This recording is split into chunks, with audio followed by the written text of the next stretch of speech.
Some moments split your life into before and after. For me, that moment came on a rainy Thursday evening in October, when my roommate Adrian walked into our apartment and found me crying over a breakup text from a guy I'd been secretly dating. I'm Devin, 24, graphic designer, chronic overthinker, and until that exact moment, successfully closeted to my devastatingly attractive, frustratingly kind, supposedly straight roommate.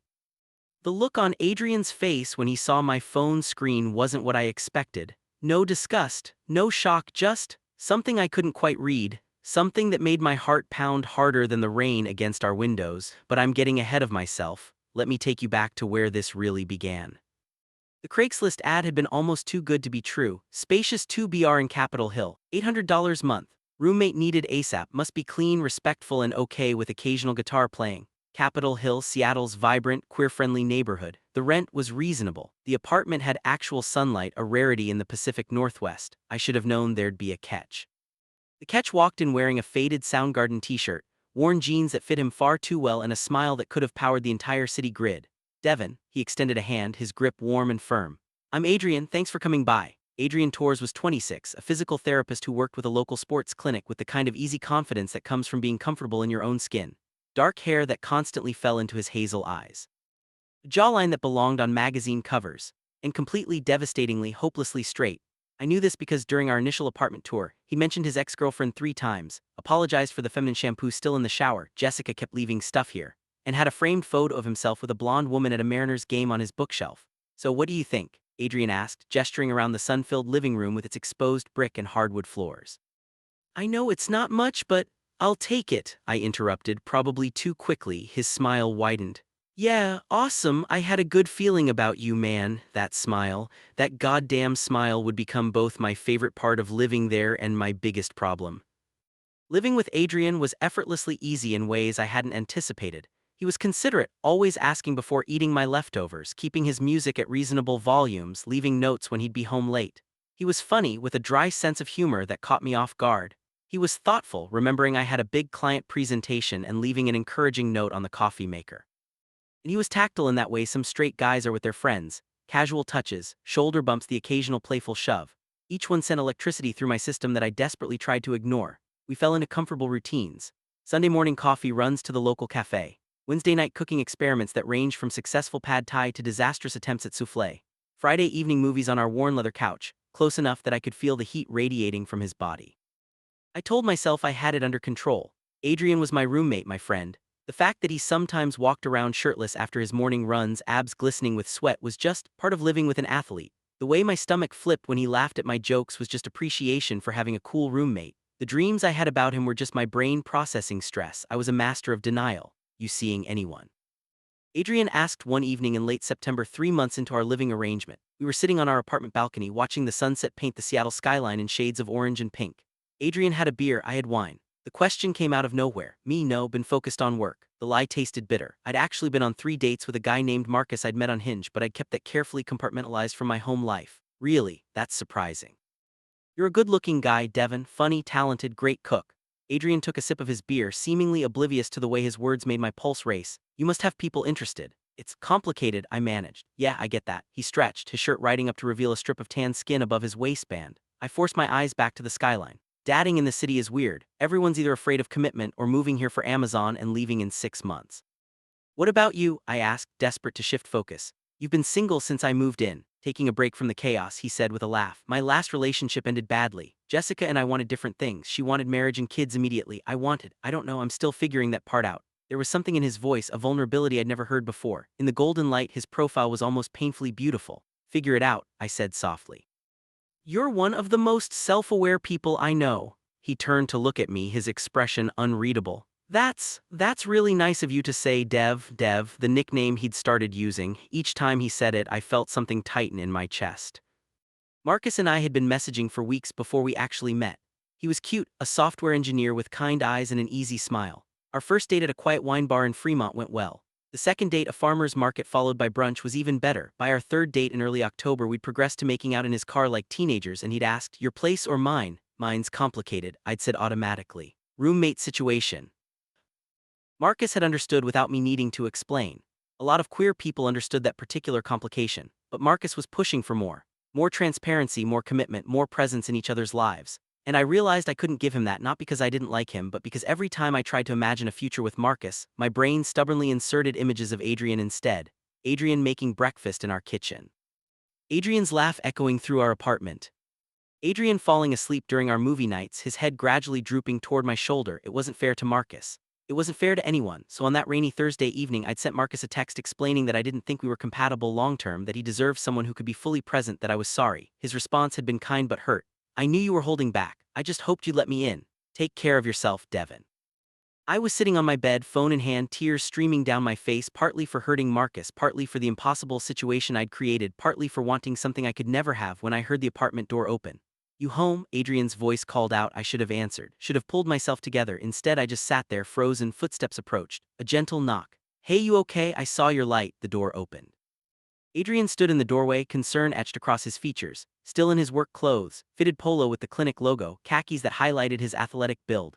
His eyes went from my face to my phone screen, which still displayed Marcus's message in the previous conversation, complete with a shirtless photo Marcus had sent days ago and messages that made the context abundantly, unavoidably clear. The silence stretched for what felt like hours. "Adrian," my voice cracked.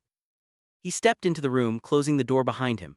"You're crying." "Fine, just a bad day, you can." "Devin." He sat down on the bed beside me, close enough that our knees almost touched. "Talk to me, what happened?" I couldn't meet his eyes. "I ended things with someone I was seeing. It's not a big deal." "It's clearly a big deal if you're this upset." His voice was gentle, without a trace of judgment. "And for what it's worth, I'm sorry you're hurting." I finally looked up at him.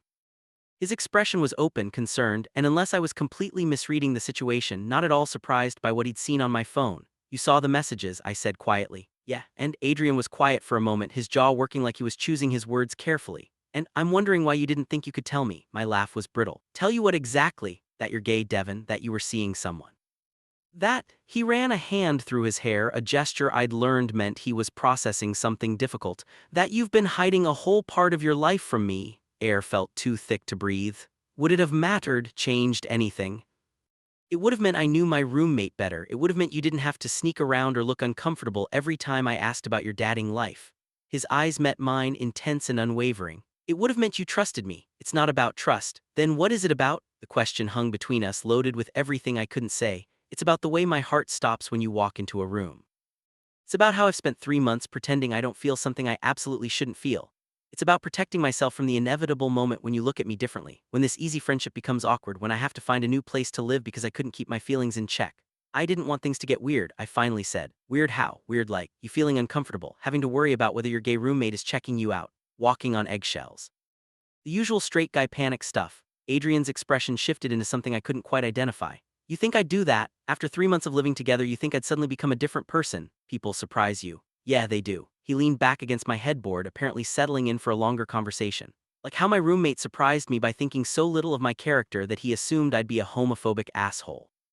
"That's not," I started, but he cut me off. "Devin, I live in Capitol Hill. I work with queer athletes every single day. My best friend from college is a lesbian who was in my wedding party when I married Jessica. Yeah, we were married for about 5 minutes in our early 20s before we figured out we were better as friends." He shook his head. "Did you really think I'd have a problem with this?" Shame washed over me. "When you put it that way, it sounds stupid." "Stupid, just sad. That you felt like you had to hide." His voice softened. "Is that why you always seem tense when I mention dating? Why you change the subject?" I nodded, not trusting my voice. "And this guy Marcus, you really liked him?" "I thought I could. He's a good person, kind, smart, attractive." But I met Adrian's gaze, seeing genuine curiosity there. But my heart wasn't in it. It wasn't fair to him. "That's mature of you, even if it hurts right now." Adrian shifted closer, his hand coming to rest on my shoulder. The touch sent warmth radiating through my entire body. "For what it's worth, I think Marcus is an idiot for letting you go." My throat tight. "He didn't let me go, I ended it." "Still, his loss." We sat there in comfortable silence, rain pattering against the window, the weight of revelation settling between us. I waited for the awkwardness to come, for Adrian to make an excuse and leave, for everything to change. "Dad," he squeezed my shoulder. "You hungry?" "I was thinking about ordering from that Thai place you love, my treat." "Breakups deserve pad see you and spring roll." Something in my chest loosened. "You don't have to." "I want to. Besides, what are roommates for?" He stood, offering me his hand. "Come on, we can watch something mindless and you can tell me about this Marcus guy. If you want to, I mean no pressure." I took his hand, letting him pull me to my feet. His grip was warm, steady, anchoring. As we walked to the living room, Adrian's arms slung casually over my shoulders, I realized that my biggest fear, that coming out would ruin our friendship, hadn't materialized. But I had no idea that I'd just set something else entirely into motion, something that would change both of our lives forever. I woke up the next morning with the emotional hangover, that specific cocktail of relief, embarrassment, and lingering vulnerability that comes after an unexpected confession. Sunlight streamed through my bedroom window, and for a moment I considered staying in bed all day, avoiding Adrian, avoiding the potential awkwardness of our first interaction after he discovered my secret. Then I smelled coffee. When I emerged from my room, still in my sleep shirt and boxer shorts, Adrian was in the kitchen humming along to Hosier playing softly from his phone. He'd made a full breakfast spread, scrambled eggs, toast, fresh fruit, and "Are those pancakes?" I asked, my voice still rough with sleep. Adrian turned, spatula in hand, and grinned. "Figured you could use some comfort food. Also, I found that cinnamon you like and went a little crazy with it." He gestured to the table. "Sit, coffee's fresh." This wasn't awkward, this was normal, better than normal. I sat, accepting the mug he slid across to me, prepared exactly how I liked it, with oat milk and a touch of honey. "You didn't have to do all this." "I wanted to." He plated the pancakes and joined me. "Besides, I've been crashing your cooking sessions for months. Time I contributed something beyond my exceptional dishwashing skills." I laughed despite myself. "Your dishwashing skills are mediocre at best." Harsh but fair. He took a bite of pancake, then looked at me with unexpected seriousness. "Hey, about last night," my stomach clenched. "Adrian, we don't have to." "I want to say something." He set down his fork. "I'm sorry if I ever made you feel like you couldn't be yourself here. That wasn't my intention, but intent doesn't really matter if the impact was you feeling like you had to hide." Sincerity in his voice made my throat tight. "You didn't do anything wrong. That was all my own stuff, maybe." "But I'm still sorry." He held my gaze. "I want you to know that this apartment, our friendship, it's a safe space for all of you, not just the parts you thought I'd be comfortable with." Something shifted in my chest like a locked door opening. "Thank you, that means more than you know." His smile returned, warm and genuine. "Now eat your pancakes before they get cold. And then I want to hear about your dating disasters, because if we're being real with each other, I have stories that will make you feel so much better about your life choices." The weeks following my accidental coming out were surprisingly easy. Adrian kept his word about nothing changing. We maintained all our routines, our Wednesday cooking nights, our Friday movies, our Sunday coffee runs. But something had changed, even if neither of us acknowledged it directly. I stopped censoring myself. When Adrian asked about my day, I mentioned the cute barista who'd given me a free pastry. When we watched movies, I didn't hide my reactions to attractive male actors. When my mom called asking about my love life, I had the conversation on speaker phone instead of retreating to my room. And Adrian seemed more present somehow, more attentive. He asked questions about queer culture with genuine curiosity. He started sending me memes from LGBTQ plus Instagram accounts. He suggested we check out the gay clubs in Capitol Hill, just to expand my horizons. "You don't have to prove anything," I told him one evening when he mentioned wanting to go to Neighbors, one of the oldest gay clubs in Seattle. "Not proving anything, I'm curious." He was sprawled on the couch, feet in my lap, in a casual intimacy that had become normal. "Besides, the music's supposed to be great, and maybe you'll meet someone worth your time, unlike that Marcus guy." There was nothing wrong with Marcus, except that he wasn't right for you. Adrian's eyes met mine. "You deserve someone who makes you feel alive. Someone who gets your weird sense of humor and knows you like your coffee sweet and your movies sad. Someone who—" He stopped abruptly. "You know what I mean." I did and I didn't. There was something in the way he talked about my hypothetical perfect match that felt oddly specific, personal even. But Adrian was straight. He dated women exclusively. The fact that he was being supportive didn't mean anything beyond friendship.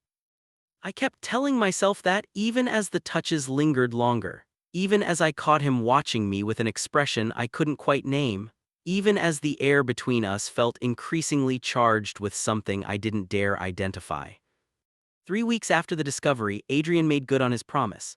We went to Neighbors on a Saturday night, and I watched my straight roommate navigate a gay club with surprising ease. He danced without self-consciousness, bought drinks from the shirtless bartender without awkwardness, and fielded flirtation from multiple guys with polite but firm deflection. "I'm flattered, but I'm here with my friend," he'd say, gesturing to me. "He's cute," one particularly bold guy told Adrian, loud enough for me to hear over the music. "You should introduce us." Adrian's arm came around my shoulders, possessive and protective. "He's too good for you," he said lightly, but there was an edge to his smile. The guy laughed and moved on, but Adrian's arm stayed where it was. We danced, closer than strictly necessary, his hands on my waist. My arms looped around his neck. The music was loud, the lights were low, and the club was packed, which explained why we were pressed together. That's what I told myself, but it didn't explain the way Adrian's eyes stayed locked on mine. The way his fingers splayed across my lower back. The way his breath caught when I moved against him in time with the music. "A good dancer," I shouted over the music. "You sound surprised," he shouted back, grinning, full of surprises, tours. Something flickered across his face, something heated and intense that made my pulse spike. Then someone jostled us from behind, breaking the moment, and Adrian stepped back. "Want another drink?" he asked. I nodded, not trusting my voice. As I watched him move through the crowd toward the bar, I caught sight of us in one of the club's many mirrors. We looked good together, natural, like we fit. I pushed the thought away, but it lingered, persistent and dangerous.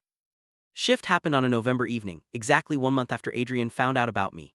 We'd spent the day hiking in the Cascades, Adrian's idea, claiming I spent too much time in front of screens. The fall colors had been spectacular, and we'd taken dozens of photos, many of them selfies with our heads pressed together, grinning like idiots. Back at the apartment, we'd showered separately, though my traitorous brain had supplied unwanted images, and settled in for our usual Friday movie night. Adrian picked Brokeback Mountain. Really? I'd asked, raising an eyebrow. What? I've never seen it. Everyone says it's a classic. He dropped onto the couch beside me close enough that our thighs touched. Besides, I'm trying to fill in my cultural gaps. Movie was beautiful and devastating. By the time the credits rolled, I was fighting tears and Adrian looked shell-shocked. He trailed off, running a hand through his hair. Fuck, that was intense. Welcome to queer cinema, I managed, trying to lighten the mood, but Adrian wasn't laughing. He was staring at the blank TV screen with an expression I'd never seen before, something lost and searching. Can I ask you something? He said finally, of course. When did you know that you were gay? The question wasn't unexpected, but the rawness in his voice was. I think I always knew on some level, but I didn't really accept it until college. Why? Adrian was quiet for a long moment, his jaw working. Then, what if someone thought they were straight, like really believed it, but then they started feeling things that didn't fit that narrative, things that confused them? My heart was suddenly pounding. Are we speaking hypothetically? I don't know. He finally looked at me and the vulnerability in his eyes took my breath away. Maybe not. Air between us felt electric, dangerous. Adrian, I can't stop thinking about you, he said in a rush, like if he didn't get it out quickly he'd lose his nerve. About us, about the way I feel when you're around, and I don't know what that means. I've never felt this way about a guy before. I've never felt this way about anyone before, honestly, and it's scaring the shit out of me. I couldn't breathe, couldn't think. What are you saying? Saying that when that guy at the club was hitting on you, I wanted to punch him. I'm saying that I get irrationally happy when you laugh at my stupid jokes. I'm saying that I think about kissing you approximately 100 times a day and I don't know what to do with that because I'm not. I thought I wasn't, he groaned, dropping his head into his hands. I'm making a mess of this. Slowly, carefully, I reached out and touched his shoulder. He looked up, his eyes meeting mine, and the want there was unmistakable. You don't have to have all the answers right now, I said softly. Sexuality is fluid, complex, there's no rush to label it. What if I'm just confused? What if I'm fucking up our friendship because I can't sort out my own head? The fear in his voice was palpable. You're the best friend I've ever had, Dev. I can't lose that. You won't. The words came out fierce, sir. No matter what, that doesn't change. Promise, promise. We sat there, the tension thick enough to taste. Adrian's hand found mine, our fingers interlacing with a naturalness that felt like muscle memory. I don't know what I'm doing, he whispered. Neither do I admitted. But maybe we could figure it out together. His thumb traced circles on my palm, sending shivers up my arm. I want to kiss you, is that okay? My breath caught. Are you sure? I've never been less sure of anything in my life. His laugh was shaky. But I've also never wanted anything more, so yes. I'm sure about that part at least. He leaned in slowly, giving me every chance to pull away.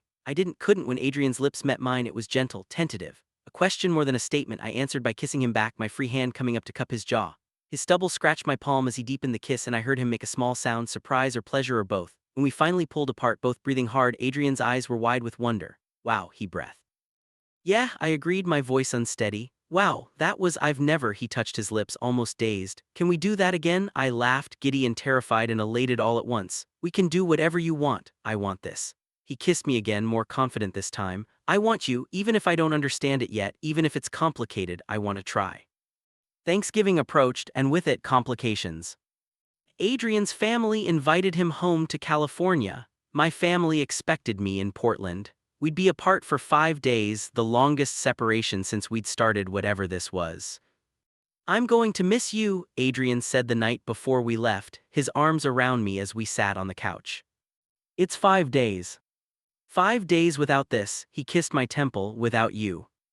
The casual affection still surprised me. Adrian had become tactile in ways that went beyond friendship, always touching, always close, like he was making up for lost time. We'll survive, I teased. Besides, distance makes the heart grow fonder. Mine can't get any fonder, I'm already disgustingly attached. I laughed, burrowing into his warmth. Same. What I didn't say, I was falling in love with him, hard and fast and completely. Every day I fell a little more with his earnest questions, his tentative explorations, his genuine desire to understand himself and this thing between us. But love felt too big, too scary to voice. Not when we still hadn't defined what we were, not when Adrian was still finding his footing. So I kept it inside, a secret warmth I carried like a candle flame. Text me when you land, Adrian asked. Of course, you too. He kissed me, slow and sweet, and I memorized the feel of it, the taste of his coffee, the scratch of his stubble, the way he held my face like I was something precious. 5 days, he murmured against my lips. 5 days, I agreed. Neither of us knew that those 5 days would change everything. Thanksgiving with my family was simultaneously comforting and excruciating. My parents had always been supportive. They'd taken my coming out in stride years ago, and my mom regularly asked about my dating life with genuine interest. But I couldn't bring up Adrian. How could I explain something I didn't fully understand myself? "You seem distracted, honey," Mom said on Thursday afternoon as we prepped vegetables for dinner. "Just work stuff," I lied. She gave me that knowing look that mothers have perfected, or person stuff. I must have reacted because her eyes lit up. "There is someone, tell me everything." "It's complicated, Mom." "The good ones usually are." She set down her peeler and gave me her full attention. "What's his name?" "Adrian, and before you ask, it's very new. We're still figuring things out." "Adrian," she repeated, smiling. "Tell me about him." So I did. Carefully, selectively, I told her about my roommate who made me laugh, who supported me, who looked at me like I hung the moon. I didn't mention that Adrian was still navigating his own sexuality. That felt like his story to tell. "He sounds wonderful," Mom said warmly. "When do we get to meet him?" "Mom, I'm not pushing, just he makes you happy. I can hear it in your voice. Hold on to that, Devin. Happiness is worth fighting for." Meanwhile, 900 miles south, Adrian was having his own reckoning. He texted me constantly, photos of his nephew, complaints about his aunt's passive-aggressive comments, random thoughts that made me smile. But there was something in his messages, an undercurrent of stress I couldn't quite identify. "Adrian, my mom keeps asking if I'm seeing anyone." "Me, what did you say?" "Adrian, that it's complicated." "Adrian, she thinks I'm still hung up on Jessica." "Adrian, I didn't correct her." "Me, that's okay. You don't owe anyone an explanation." "Adrian, don't I though?" "Adrian, they're going to find out eventually." "Adrian, everyone is." "Me, only if you want them to." "Me, there's no timeline for this." "Adrian, I miss you." "Me, I miss you too." The call came on Friday evening. I was in my childhood bedroom scrolling mindlessly through my phone when Adrian's name flashed on the screen. "Hey." I told them. His voice was raw, breathless. "I told my family about you, about us." My heart stopped. "Adrian, what?" My brother started making jokes about me being single, and my mom jumped in with this whole speech about how I need to put myself out there again, and I couldn't do it anymore, couldn't pretend, so I told them. "Okay," I tried to keep my voice calm even as my mind raced. How did they react?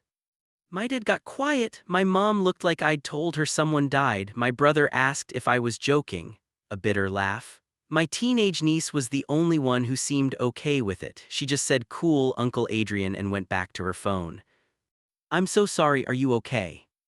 "I don't know." His voice cracked. They kept asking questions. When did I know? Was I sure? Had I been lying to them all these years? And the thing is, Dev, I don't have good answers because I don't know. I've been with women. I thought I was straight. But then there's you, and everything I thought I knew about myself just doesn't fit anymore. My chest ached for him. "Where are you right now?" "In my car, outside my parents' house. I couldn't be in there anymore." "Do you want me to stay on the phone, or do you need space?" "Stay, please." I heard him take a shaky breath. "Tell me this gets easier." "It does," I said softly. "Coming out is hard. It's one of the hardest things we do, but it gets easier. And Adrian, I'm proud of you for being honest, for being brave." "I don't feel brave, I feel terrified." "That's what makes it brave." We talked for an hour. I listened as he processed the conversation with his family, the hurt and confusion and anger and fear all tangled together. I offered what comfort I could across the distance, wishing desperately that I could be there in person. "I should go back inside," Adrian finally said. "Face the music." "You don't have to do this alone. Call me anytime, okay? Even if it's 3 in the morning." "Thank you, Dev, for everything." "Always." After we hung up, I sat in the darkness of my childhood room, my heart heavy. I'd wanted Adrian to come out on his own timeline when he was ready, not like this, forced and messy and painful.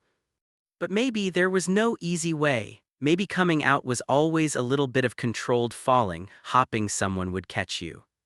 I just prayed his family would eventually come around. Sunday evening, I returned to our apartment before Adrian. The space felt empty without him, echoing with potential conversations. I was unpacking when I heard his key in the lock. My heart leapt. Adrian walked in looking exhausted, dark circles under his eyes, his usual energy dimmed. But when he saw me, his face transformed. Dev. Hey, I crossed the room without thinking, and he met me halfway, pulling me into a fierce hug. We stood there, wrapped around each other, and I felt some of the tension drain from his body. I'm sorry, he murmured into my hair. For what? For telling them without talking to you first, for making this real when we haven't even, when we're not. I pulled back enough to see his face. Adrian, you don't need my permission to come out, that's your journey. But it affects you too, us. His hands came up to frame my face. God, I missed you, 5 days felt like 5 years. I missed you too, I leaned into his touch. How are things with your family? Better, sort of, he sighed. My mom called yesterday, we talked for 2 hours. She apologized for her initial reaction, said she was just surprised. My dad sent a text that said, we love you no matter what, which is probably the most emotionally articulate he's ever been. My brother still thinks I'm going through a phase, but he'll come around. And how are you? Adrian's smile was tired but genuine. I'm okay, it was scary as hell but also liberating, like I don't have to pretend anymore, don't have to edit myself. His thumb brushed my cheekbone, and I realized something while I was down there. What's that? I don't care about the label, gay, bi, pan, whatever, those are just words. What I care about is this, us, you. He kissed me softly. I'm falling for you, Devin, hard, and that scares me because I've never felt anything this intense, but it also feels right, like everything finally makes sense. My breath caught, you're falling for me. I'm pretty sure I've already fallen, past tense, completely gone. His laugh was self-deprecating. Is that too much, too fast? No, the word came out fierce. It's not too much because I'm falling too, have been for months if I'm honest. The kiss we shared then was different from all the others, deeper, more certain, a promise instead of a question. When we finally pulled apart, both breathless, Adrian rested his forehead against mine. So what now, he asked. Now we figure it out together, no more hiding, no more pretending.